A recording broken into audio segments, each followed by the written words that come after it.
त्यातून आमच्या जावई बापूंनी गडबड करून ठेवली हो, चिंता लावून ठेवली मनाला 12 लाखाचं कर्ज घेऊन. आणि बघा ना, म्हणजे अमितराव नवीन बिझनेस करणार, त्यांना त्यात अनुभव काहीच नाही हो, म्हणजे बिझनेसचाच अनुभव नाही त्यांना, हो की नाही.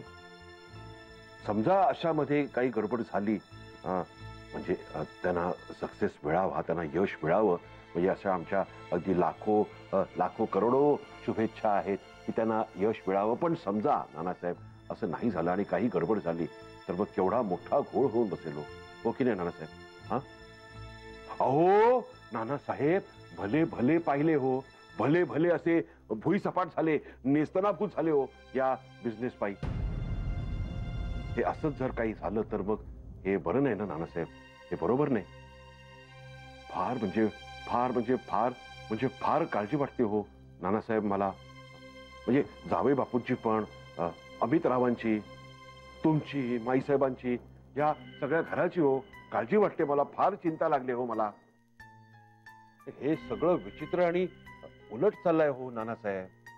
म्हणजे बघा ना की आता नोकरी करणाऱ्या भावानी, नाही म्हणजे नानासाहेब, उद्या अमितरावांच्या बिझनेस मध्ये काही कमी जास्ती झालं किंवा त्यांना यश नाही मिळालं तर त्यांना फार फार तर मेंटल त्रास होईल हो. बाकी ते मोकळे ना, पण 12 लाखाचं कर्ज, सांगा मला हो नानासाहेब, 12 लाखाचं कर्ज कोणाच्या नावावर आहे?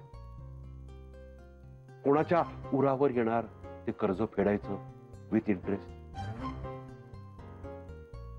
जावई बापूंच्या हो, जावई बापूंच्या. हे सगळं उलट झालंय हो नानासाहेब,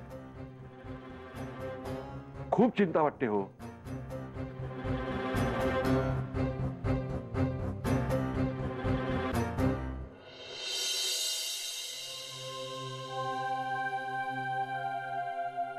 गाडीचं लॉक खराब झालं का काही कळत नाही का? किती वेळ झाली गाडी बंदच होत नव्हती. विजया, काय झालं? आईकडे सगळं व्यवस्थित आहे ना? विजया,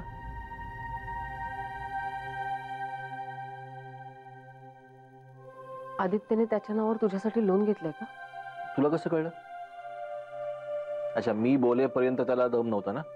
फोन केला होता त्यांनी? मला कसं कळलंय ते महत्वाचं नाहीये अमित. मला फक्त इतकंच कळतंय की आपल्याला नकोय ते लोन. विजय, अरे आपण स्वबळावर पैसे उभे करूया ना. एकदम काय झालं विजय? मला सांगशील शांतपणे? मला बाकी काहीही विचारू नकोस अमित. बस आपल्याला ते लोन नकोय.